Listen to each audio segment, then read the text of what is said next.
How you guys doing? Sorry. We're good. So I really want to start with that trailer is fantastic. Thank you. And it really looks darker and different than the first season. So what can you say about that? I think when setting out to make it aesthetically, we wanted to really take our audience and put them into the place of the soldier in the fight. So that means like introducing that element of the fog of war. So that our audience isn't seeing things that our characters don't see, not knowing things that our characters don't know.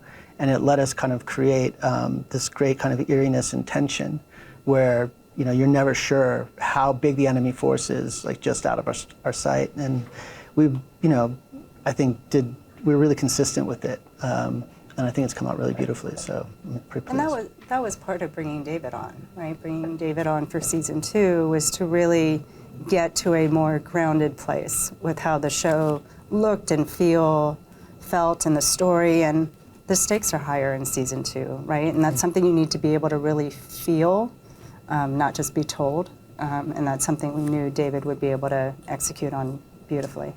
So season 1 ends. How much time is a jump from season 1 to season 2? You've said 6 months. 6 months.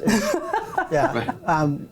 There's enough time for change, and also some time for some of the outcomes of season 1 to crystallize and settle in. You know. So it's 8 episodes, I believe, season 2. Which is the episode or episodes that you cannot wait for fans to see? You don't have to spoil anything. I'm just wondering the numbers. 1, 2, 3, 4.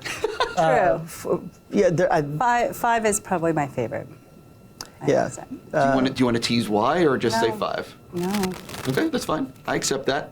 It's different. I like it when there's different answers, though. Yeah. Like you're 1 through 4, and you're like 5. Yeah. And that's the thing, right? Like there's the high action, which is actually spread pretty well throughout the season. And then there's some of these personal stories. And so I think for different people, depending on, you know, what they love the most, they're going to have a different favorite episode. So you'll understand when you see 5, maybe why it's my favorite.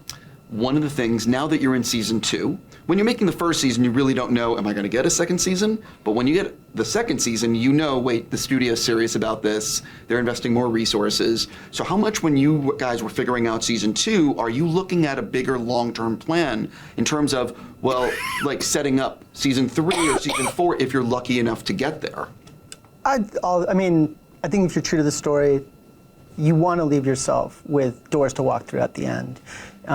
We have a lot. It's such a huge world. There's so much of the legacy of, you know, the lore, but also every kind of solution brings about its own problems at the end of the season. And I think that it's a great springboard. I hope we get the chance to make more. That's totally the intention. You do think about it. I would be lying if I said we didn't. You always have to assume the best, right? And you want to be writing with that long-term view in mind. So definitely there's story beyond season 2 we would love to be able to explore. When season 2 is spoiler-free, when season 2 ends, what do you think fans are going to say? I think it'll be a combination of finally, and also, like I hope they're just like, come on. That's how I feel when I watch the finale. I think there will be a big exhale. Like that. Just like that. No, but it is, like, it's super intense. The last episode is very intense. So I think there really is going to be just like a whew. Yeah.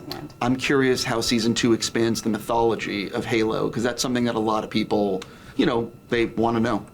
So we don't so much expand this mythology. Or, explore the mythology. That we do. Yeah. And I think that one of the great things when you become a part of a project like this is there's this whole menu of what I loved as a fan that you can bring into the story. We're in a different timeline, so sometimes we arrive at those places in a different route. Yeah,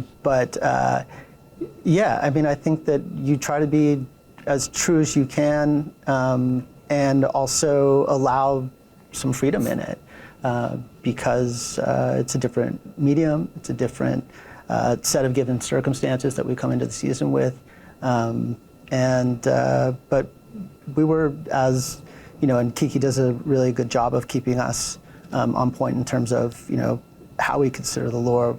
We have steeped in it. And if you come to it with like humility and respect, and at the same time, you know, there's things that we all love about the game, and we wanted to go to some of those places this season.